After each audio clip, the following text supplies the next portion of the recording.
Fala, rapaziada, tranquilo? Mais uma aula de história aqui do sexto ano.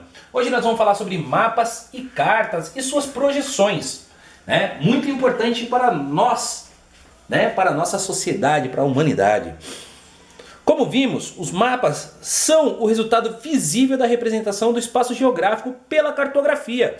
A aula anterior nós estávamos falando sobre isso daqui, ó, na sua plenitude, né? Lembra daquela pedra feita na Mesopotâmia, mostrando os rios Tigre e Eufrates? Isso mesmo, é uma representação, é uma projeção do ambiente, né? Muito legal, né? No Brasil costuma diferenciar mapas de cartas geográficas, né? O IBGE é um fator desse daí que faz esse processo também.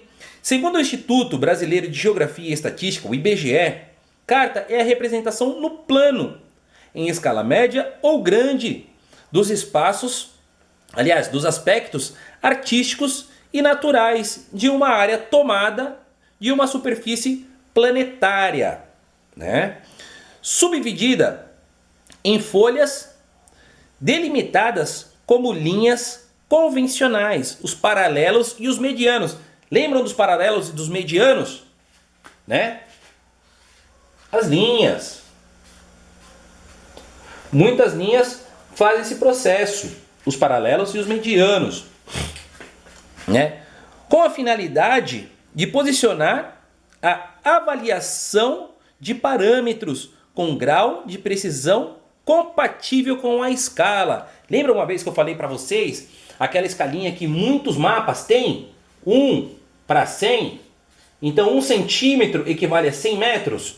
Isso daí é um dos paralelos da carta mapográfica, né? Que o IBGE colocou para nós. Muito importante também, né? Os paralelos medianos com a finalidade de posicionar e a avaliação de parâmetros com grau e precisão compatível com a escala. Mapa é a representação no plano, normalmente em escala pequena, dos aspectos geográficos naturais, culturais e artísticos de uma área tomada da superfície de uma figura planetária delimitada por elementos físicos, políticos, administrativos, destinada aos mais vários usos temáticos, culturais e ilustrativos. Portanto, basicamente, a diferença entre as duas representações consiste na escala utilizada para sua elaboração.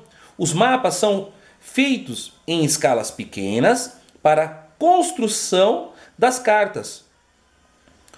São usadas escalas maiores, né? Então os mapas uma escala menor e as cartas uma escala maior.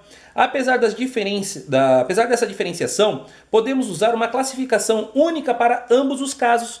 Considerando alguns critérios, de acordo com a escala, podemos classificar os mapas e as cartas também, né? Isso é muito, muito legal.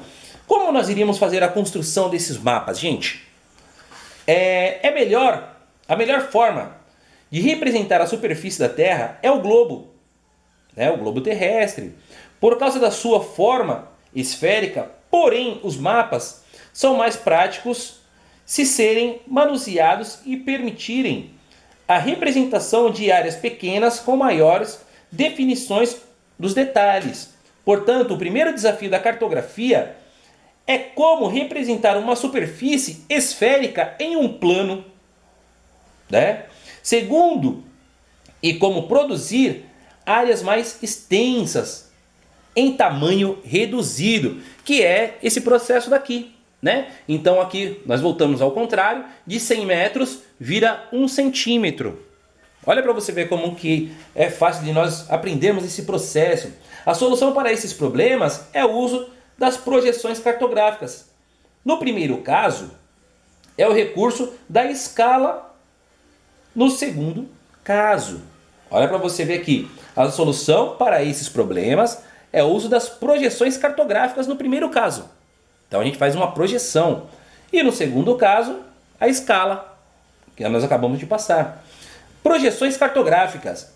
A rede de paralelos e meridianos sobre a qual desenhamos um mapa constitui o que chamamos de projeção cartográfica. Sua aplicação envolve conceitos matemáticos e geográficos. Lembra? Nós falamos da linha, a gente chegar a um certo ponto do globo terrestre, né? Nós temos os paralelos, então norte, sul, leste, oeste. Nós temos os meridianos que vai nos posicionar melhor. Tá ok? Pessoal, é assim. Nós temos a projeção cilíndrica, né? Que depois nós abrimos, ele vira um mapa aberto. Nesse tipo de projeção, muito usado para representação, né? Os paralelos meridianos são projetados sobre um cilindro que posteriormente é planificado, né? Como se o mundo, como nós sabemos, redondo, ele vai virar um mapa aberto para melhor visualização, né, dessas linhas. Então, esse mapa haverá, na verdade, várias linhas onde nós conseguiríamos nos posicionar melhor. Essa daqui é a aula que está falando sobre as cartas e os mapas e suas projeções. Tá? Espero que todo mundo tenha aprendido um pouquinho, porque nesse tempo que nós estamos aqui vivendo, nós teremos muitas aulas desse jeito.